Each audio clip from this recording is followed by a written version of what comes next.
Kami sungguh bersyukur kepadamu ya Tuhan Yesus Kristus. Berkat kasih setia Tuhan sajalah kami ada sebagaimana kami ada pada ibadah kami sore menjelang malam hari ini. Kami sungguh merasakan pertolongan-Mu yang ajaib dalam hidup kami. Dan saat ini kami datang ke rumah-Mu sebagai tanda rasa syukur dan kagum kami pada Tuhan. Dan kami sudah mengagungkan Engkau ya Tuhan. Kini saatnya berbicaralah kepada kami. Ajar setiap kami lewat kebenaran firman-Mu. Tidak seorang pun di antara kami yang terlewatkan atau yang tidak menaruh hati bagi firman-Mu.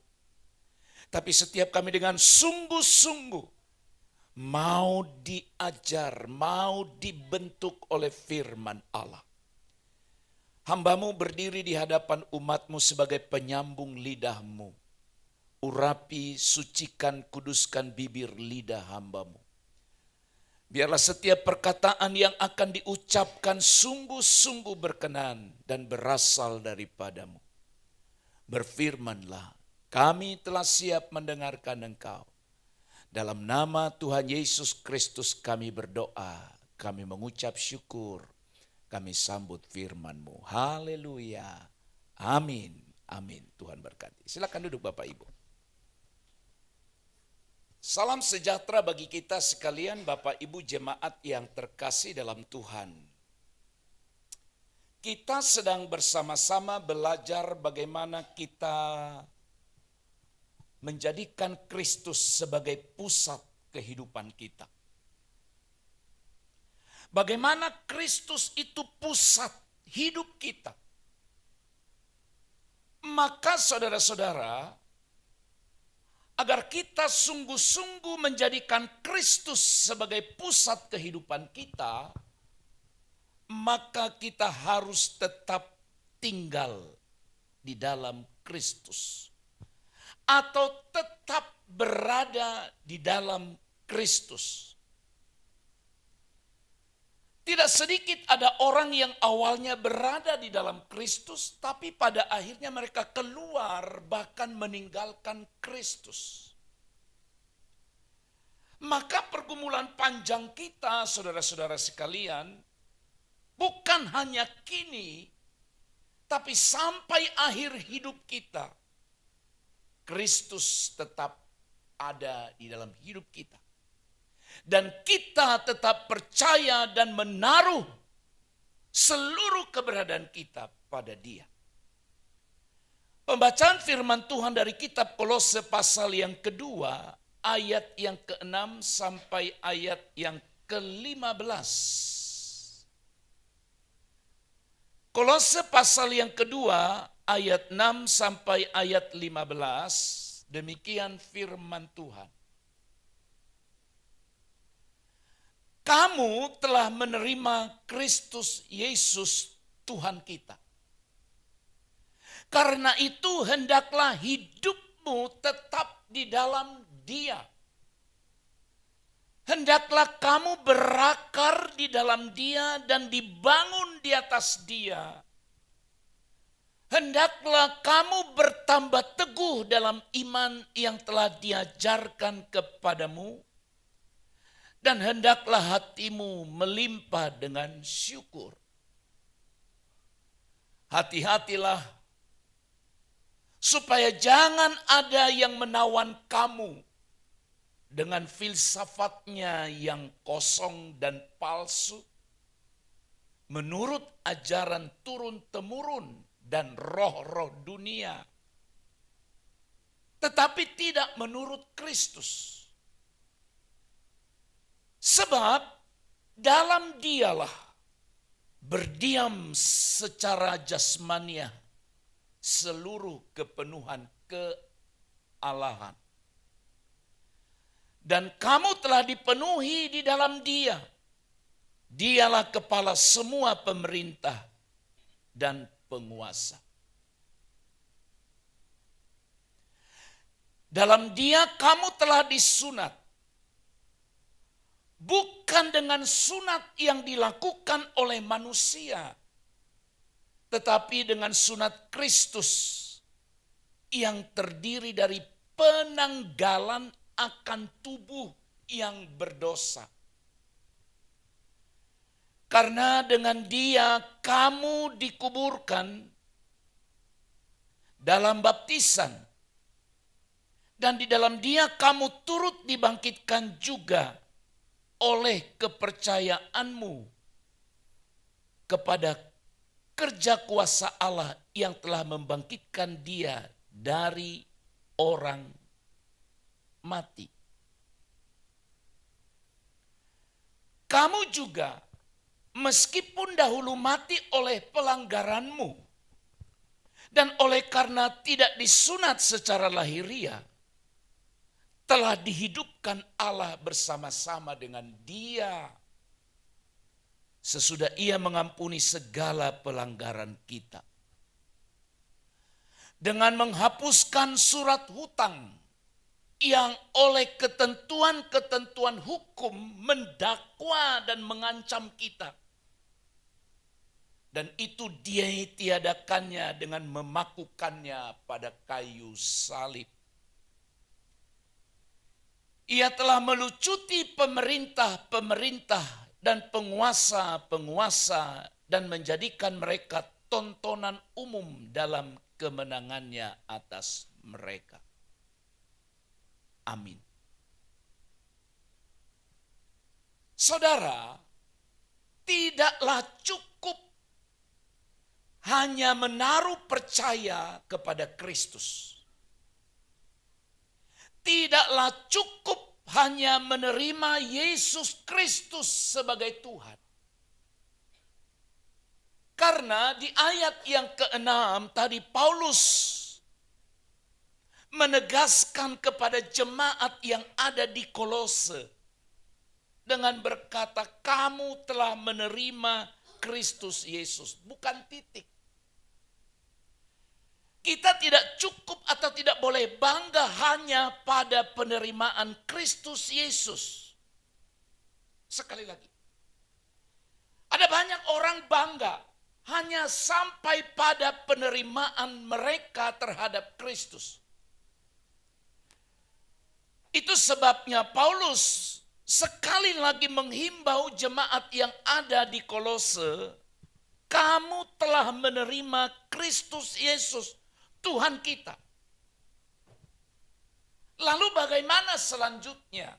Setelah orang menerima Yesus Kristus, maka Paulus berkata, hendaklah hidupmu tetap di dalam Dia. Saudara-saudara,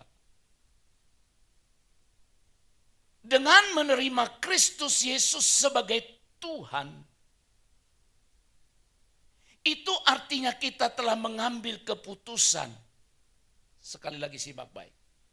Mengambil keputusan bahwa kita hidup bersatu dengan Dia dan mengizinkan atau merelakan Tuhan mengendalikan hidup kita. Ini tidak mudah.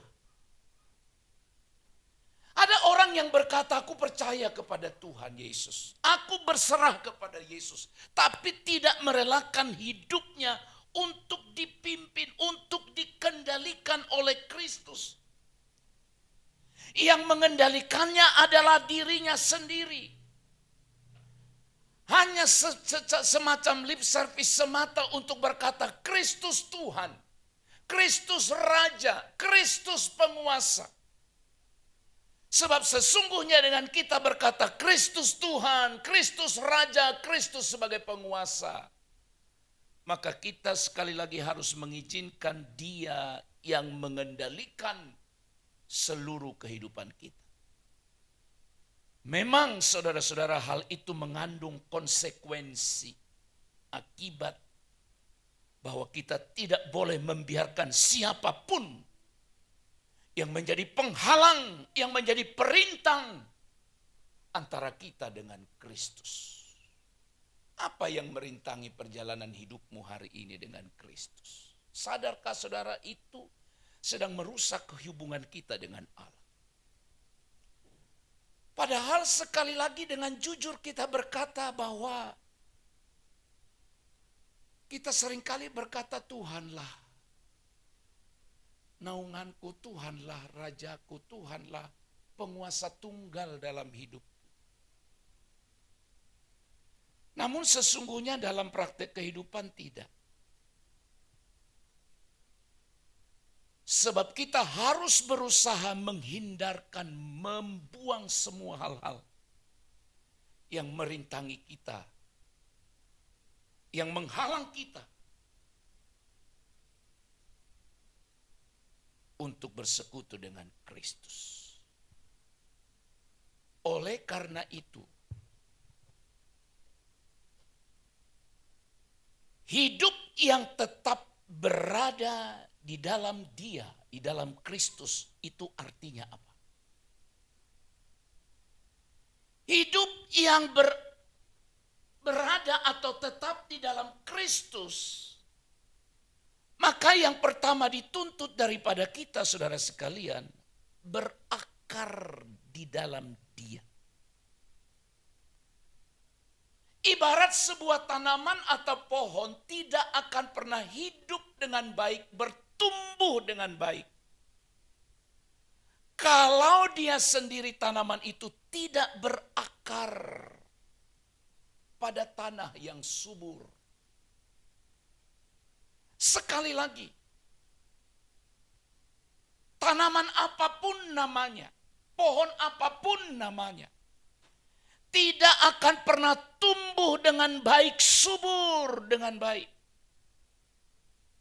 kalau dia tidak menancapkan akar-akarnya pada tanah di mana dia berdiri. Hal yang sama juga terjadi dalam hidup kita, Bapak Ibu Saudaraku sekalian. Tidak semua orang Kristen menancapkan, oke saya pakai istilah itu, atau mendasarkan hidupnya pada Kristus. Berakar di dalam Dia sebenarnya pesan yang hendak mau disampaikan adalah Kristus kita jadikan dasar pondasi hidup kita. Kerohanian yang harusnya berakar pada Kristus, seharusnya demikian. Sebagai orang-orang yang telah dipilih untuk menerima anugerah keselamatan melalui Kristus, dengar, maka kita harus memastikan bahwa kita mendapat kehidupan, mendapat nutrisi rohani yang akan menyehatkan tubuh rohani kita dengan berdasar pada Kristus. Itu artinya berakar di dalam Dia. Kerohanian kita tidak akan pernah bertumbuh dengan baik kalau kita tidak melekat pada Kristus, berakar di dalam Dia. Yesus pernah berkata, di luar aku kamu tidak bisa berbuat apa. Harusnya kita sadar itu. Yesus saja meyakinkan kita untuk berkata demikian. Maka saudara-saudara, dengan berakar di dalam Kristus, dengan berakar pada komunitas yang tepat. Sekali lagi maksudnya begini. Memang kita berakar di dalam, harusnya berakar dalam Kristus. Tapi dalam Kristus, di mana Kristus diajarkan dengan benar. Itu namanya komunitas. Adakah gereja yang tidak menekankan supaya jemaatnya bertumbuh secara sungguh-sungguh dalam Kristus? Enggak tahu apa ada atau tidak. Tapi saudara, dengan sungguh-sungguh di gereja ini diajar agar hidup kita berakar pada Yesus Kristus melalui komunitas gereja kita. Supaya kita dapat bertahan terhadap segala angin pengajaran yang bisa saja datang atau yang sedang berada di sekeliling kita. Tidak mudah tergoyahkan. Pernah saudara melihat pohon tumbang? Pohon yang tumbang itu, yang gampang tumbang adalah akarnya yang tidak kuat dalam tanah. Itu cepat sekali tumbang. Tapi saudara pernah melihat pohon tidak tumbang tapi patah. Kenapa tidak tumbang? Tapi patah karena akarnya begitu kuat menancap di dalam tanah itu. Memang tidak diharapkan tumbang dan tidak diharapkan patah. Tapi pohon itu akan bertahan dengan terpaan angin yang luar biasa hebatnya. Sejauh pohon itu memiliki akar atau menancapkan akar-akarnya pada tanah yang tepat. Hidupmu, hidupku, hidup kita juga sama. Tidak akan gampang atau mudah diombang-ambingkan oleh apapun. Kalau kita berakar di dalam Kristus. Sekali lagi berakar di dalam Kristus artinya Kristus dasar hidup kita. Orang yang hidupnya berpusat pada Kristus adalah orang yang menjadikan Kristus sebagai dasar hidupnya. Yang kedua. Hal yang kedua, saudaraku sekalian yang dikasihi oleh Tuhan, dibangun di atas Dia. Yesus pernah memakai perumpamaan ini dengan mengisahkan ada dua orang yang sedang membangun rumah. Orang yang pertama membangun rumahnya di atas pasir. Dan yang kedua, Alkitab mencatat orang yang membangun rumahnya di atas batu karang. Apa yang terjadi pada kedua bangunan ini sama-sama diterpa oleh angin banjir yang besar melanda kedua rumah itu. Alkitab berkata demikian, sama-sama dihantam. Hantamannya sama, nasibnya beda, akibatnya berbeda. Alkitab berkata bahwa rumah yang dibangun di atas pasir itu, Alkitab berkata hebatlah kerusakannya. Tetapi rumah yang dibangun di atas batu karang, tidak sedikit pun goyah, tidak sedikit pun rusak. Karena dibangun di atas batu karang. Hidupmu hari ini dibangun di atas apa? Adakah hidup kita dibangun di atas Dia, berlandaskan Dia, berada di dalam Dia? Saudaraku yang terkasih dalam Kristus, tidak sedikit orang membangun hidupnya di atas kemampuan, di atas keberadaannya, hartanya, ketenarannya, dan lain sebagainya. Saudaraku yang terkasih dalam Tuhan, setelah memiliki akar yang menyerap, sari-sari makanan atau nutrisi yang sehat, yang membuat dasar menjadi kuat, maka kerohanian kita juga harus bertumbuh. Bagaikan bangunan yang didirikan di atas pondasi yang kuat. Hanya di atas pondasi yang kuat dan benarlah maka suatu bangunan dapat didirikan dan bertahan dalam berbagai kondisi cuaca yang mengancamnya. Seperti bangunan yang didirikan di atas pasir tadi. Hebatlah kerusakannya. Maka dari itu saudara, jadikanlah Kristus pusat hidup kita. Kalau yang lain dipercayakan oleh Tuhan pada kita, haleluya. Ada kelebihan, ada hal-hal yang Tuhan percayakan kepada kita yang orang lain tidak miliki. Bersyukurlah pada Tuhan. Tapi tidak boleh akhirnya hidup kita dibangun di atas hal-hal tersebut.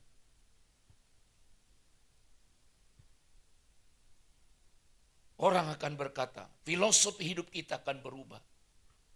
Di luar Kristus aku tidak berarti apa-apa. Tanpa Kristus pencapaian apapun yang kucapai itu tidak ada arti sedikit pun. Saudara, fondasi kerohanian yang kuat. Sekali lagi. Fondasi kerohanian yang kuat akan menjadikan iman kita tumbuh dan tidak mudah runtuh oleh rupa-rupa pengajaran, oleh hujan banjir kehidupan. Tidak akan mudah. Orang mempengaruhi saudara, mempengaruhi hati, mempengaruhi otak kita tidak mudah. Karena punya dasar yang kuat. Tujuannya jelas. Landasannya jelas, pondasinya jelas. Saudara-saudara, bangun di atas pondasi yang kuat. Semakin besar dan semakin tinggi bangunan, maka semakin memerlukan dasar atau fondasi yang kuat juga. Kalau saudara dan saya mau berharap di tahun ini engkau kuat dalam menghadapi terpaan, menghadapi tantangan apapun, maka kita akan bisa bertahan kalau kita berada dibangun di atas Dia. Hal yang ketiga yang terakhir.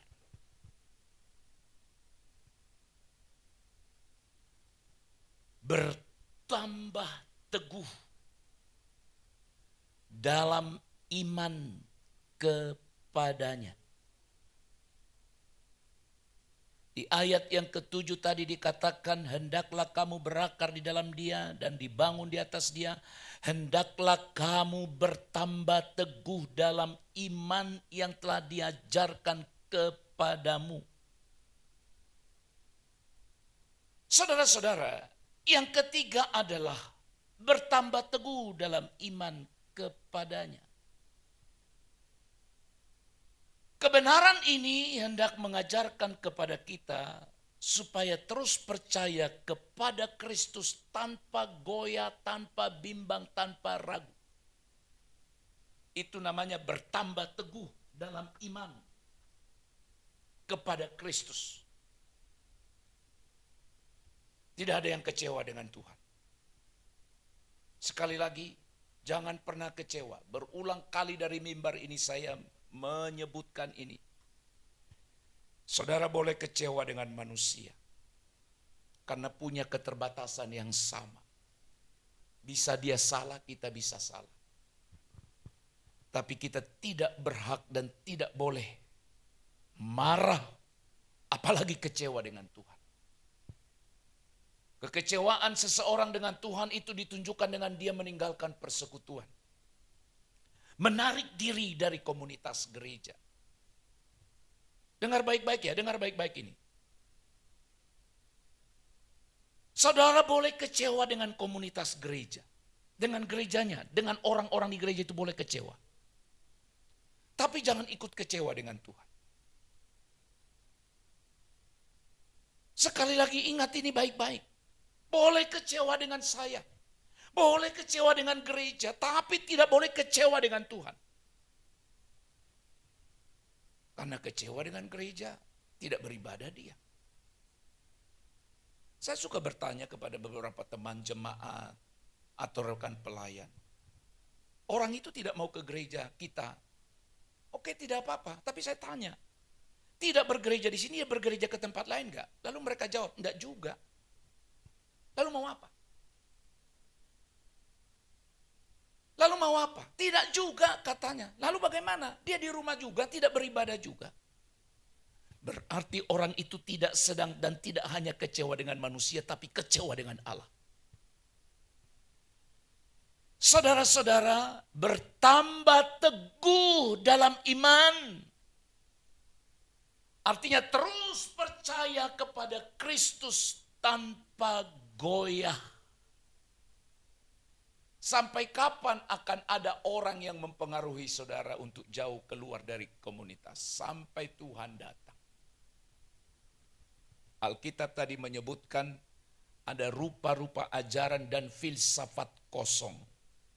Filsafat kosong itu artinya teori-teori yang kosong, yang hanya menyenangkan di telinga tapi mengancam kesehatan rohani kita. Enak di telinga, enak dipercakapkan, tapi mengancam kesehatan rohani kita. Rupa-rupa ajaran dan filsafat kosong bukan hanya terjadi pada zaman atau pada masa gereja mula-mula atau pada zaman Paulus melayani di gereja Kolose, tidak. Sampai hari ini pun berada di sekeliling kita, di sekitar kita. Dan kalau kita tidak punya fondasi yang kuat dan akar yang kuat, maka ajaran-ajaran itu bisa mengambil bentuk, berubah bentuk. Kita pikir kawan, kita pikir akan menghantar kita makin dekat pada Allah. Tapi sesungguhnya mereka sedang membawa, menarik diri kita pelan-pelan. Kita pikir itu ajaran yang benar. Kita pikir itu akan membangun kerohanian kita. Tapi tanpa kita sadari, merusak kita. Saya ulang sekali lagi, saudara boleh kecewa dengan manusia, dengan pendeta sekalipun, kecewa dengan komunitas gereja. Tapi jangan pernah kecewa dengan Tuhan. Jangan karena saudara sakit hati sama seseorang, lalu saudara tinggalkan Tuhan. Sakit hati di sebuah gereja, lalu saudara tinggalkan Tuhan. Makanya selalu saya bilang dari tempat ini, engkau tidak merasa bertumbuh di gereja ini, cari gereja yang membuat engkau bertumbuh. Engkau tidak diberkati lagi lewat pelayanan-pelayanan hamba-hamba Tuhan di sini, cari gereja yang di mana saudara diberkati lewat pelayanan mereka. Sebab kalau tidak, kita akan mati secara rohani. Mati pelan-pelan. Itu sebabnya saudara, kepada jemaat di Kolose, Paulus berkata, kamu telah menerima Kristus Yesus. Karena itu hendaklah hidupmu tetap di dalam Dia. Jangan tinggalkan, jangan pernah tinggalkan, jangan pernah kecewa dengan Dia. Dan hidup yang tetap di dalam Dia itu berarti hidup kita berakar di dalam Dia. Dasar hidup kita adalah Dia. Dan yang kedua, biarlah hidup kita dibangun pada fondasi, dibangun di atas Dia, bukan pada hal-hal yang lain. Dan yang terakhir, bertambah teguhlah dalam iman kepadanya. Tantangan boleh ada, masalah boleh datang. Tapi kalau kita bertambah teguh dalam iman kepadanya, itu berarti terus percaya kepada Kristus tanpa goyah. Jadikan Kristus menjadi pusat hidup kita dengan tetap berada di dalam Dia. Amin. Kami berterima kasih Tuhan, Engkau telah menyatakan diri-Mu kepada kami, sehingga kami telah menerima Engkau Yesus Kristus sebagai Tuhan dan Juru Selamat kami. Itu sebabnya sama seperti firman yang sudah kami dengar, kalau hidup kami atau kalau kami sudah menerima Kristus sebagai Tuhan dan Juru Selamat kami, maka seharusnya hidup kami pun tetap di dalam Engkau. Tuhan, tolong kami melaksanakan kebenaran firman-Mu hari ini, supaya kami semua berakar di dalam Kristus, dibangun di dalam Kristus, dan bertambah teguh dalam iman kami kepada Engkau. Kiranya Roh Kudus memeteraikan firman-Mu di dalam setiap hati kami umat-Mu yang sudah mendengar. Dalam nama Tuhan Yesus Kristus kami sudah berdoa serta mengucap syukur. Haleluya. Amin. Amin.